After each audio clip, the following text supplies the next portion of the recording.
The law of evidence aims to discover the truth. However, in some situations, the law protects certain communications from being disclosed in court.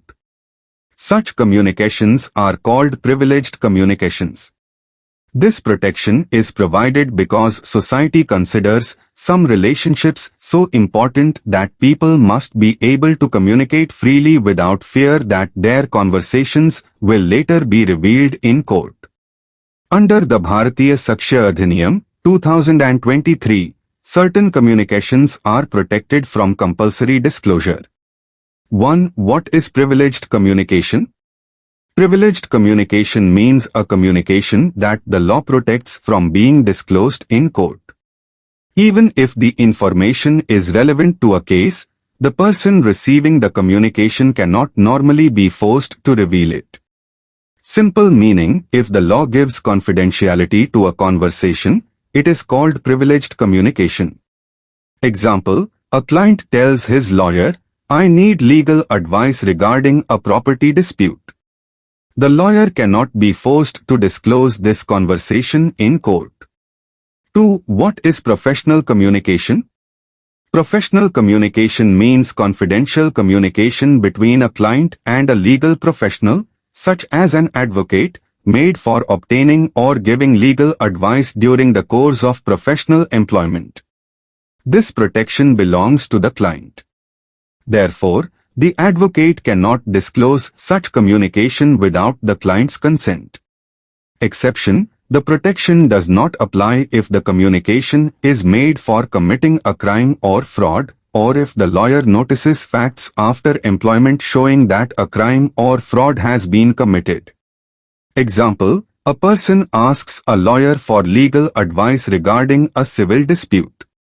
The discussion remains confidential. But if the person seeks advice on how to commit a fraud, the communication is not protected. 3. Communications which a person cannot be compelled to disclose. A. Professional communication between advocate and client. A lawyer cannot disclose advice given to the client, information received from the client, documents supplied by the client during professional employment. Reason: every person should be able to seek legal advice honestly and fearlessly. B. Confidential marital communication. A husband or wife cannot ordinarily disclose confidential communications made by the other spouse during marriage without that spouse's consent, except where the law provides otherwise, such as disputes between spouses. Example, if a husband privately tells his wife about a family matter, she cannot normally be compelled to reveal that conversation in court. C. Affairs of the state, official secrets. A public officer cannot disclose unpublished official records relating to the affairs of the state if the competent authority considers that disclosure would harm public interest. Example, confidential defense documents relating to national security cannot normally be disclosed. D. Official communications. A public officer is not compelled to disclose confidential official communications if disclosure would adversely affect public interest.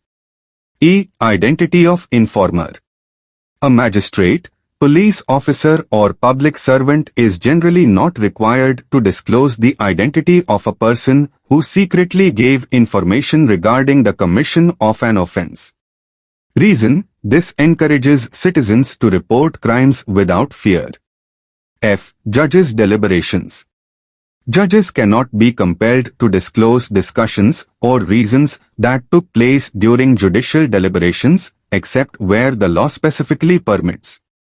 Case study: M. Y. Sharif v. Judges of the Nagpur High Court, 1955. Some advocates were involved in contempt proceedings. During the case, issues relating to confidential professional communications were discussed. The Supreme Court emphasized that confidential communication between an advocate and a client is an important legal protection because clients must be able to disclose all relevant facts to their lawyers without fear.